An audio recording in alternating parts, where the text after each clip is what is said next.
నమస్తే TV 999 news కి స్వాగతం। మంచిర్యాల జిల్లా బెల్లంపల్లి మునీర్ నివాళులు అర్పించిన బెల్లంపల్లి ప్రెస్ క్లబ్ జర్నలిస్టులు। బెల్లంపల్లి ప్రెస్ క్లబ్ అధ్యక్షుడు సదానందం ఆధ్వర్యంలో నిర్వహణ కలం యోధుడు ఉద్యమ నేత సీనియర్ పాత్రికేయులు దివంగత జర్నలిస్ట్ మునీర్ అన్నకు బెల్లంపల్లి పాత్రికేయులు నివాళులు అర్పించారు। సోమవారం రోజు స్థానిక అంబేద్కర్ చౌరస్తా వద్ద ఆయన చిత్రపటాన్ని ఏర్పాటు చేసి నివాళులు అర్పించారు।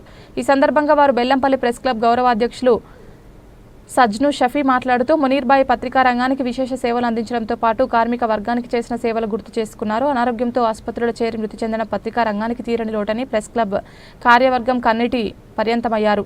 ఈ సందర్భంగా ఆయన ఆత్మకు శాంతి కలగాలని మనసారా ప్రార్థించారు। ఈ కార్యక్రమంలో బెల్లంపల్లి ప్రెస్ క్లబ్ ఉపాధ్యక్షులు ఇరుకుల రమేష్, ప్రధాన కార్యదర్శి మనోజ్ కుమార్ పాండే, కోశాధికారి కత్తుల నవీన్, కార్యవర్గ సభ్యులు T Shravan, K Ramesh, K Sagar, ఉపాధ్యక్షులు దండబోయిన భాస్కర్, ప్రధాన కార్యదర్శి సుబాన్ పాషా తదితరులు పాల్గొన్నారు।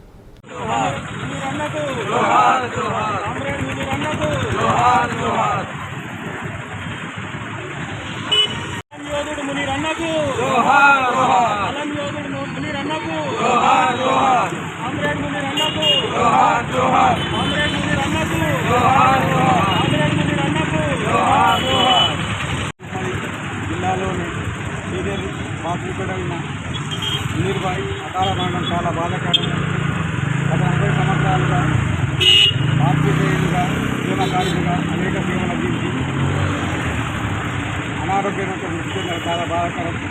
ఆయన మృతి పట్ల బెల్లంపల్లి దోస్తుల తరఫున పాత్రికేయుల తరఫున ప్రగాఢ సానుభూతి తెలియవస్తుంది।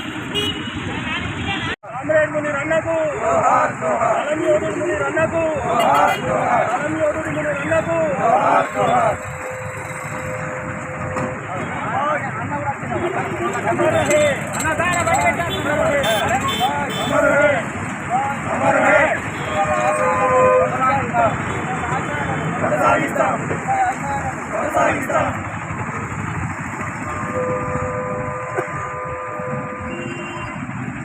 ఓకేరా 4 దశాబ్దాలకు పైగా పాత్రికేయ రంగంలో రాణించి ఉద్యమకారుడిగా మలిదశ తెలంగాణ ఉద్యమం కీలక పాత్ర వహించడం జరిగింది। ఉద్యమంలో సీనియర్ పాత్రికేయుడిగా పలు విశ్లేషణాత్మకమైనటువంటి కథనాలతో ప్రజా సమస్యలను వెలుగులోకి తీసుకొచ్చి అనేక సమస్యలను పరిష్కరించే విధంగా కృషి చేసిన మునీర్ అన్న అకాల మరణం పత్రికా రంగానికి తీరని లోటు। మునీర్ అన్న కుటుంబానికి మరియు ఆయన యొక్క ఆత్మకు శాంతి కలగాలని మా బెల్లంపల్లి ప్రెస్ క్లబ్ తరఫున మనసారా కోరుకుంటున్నాం।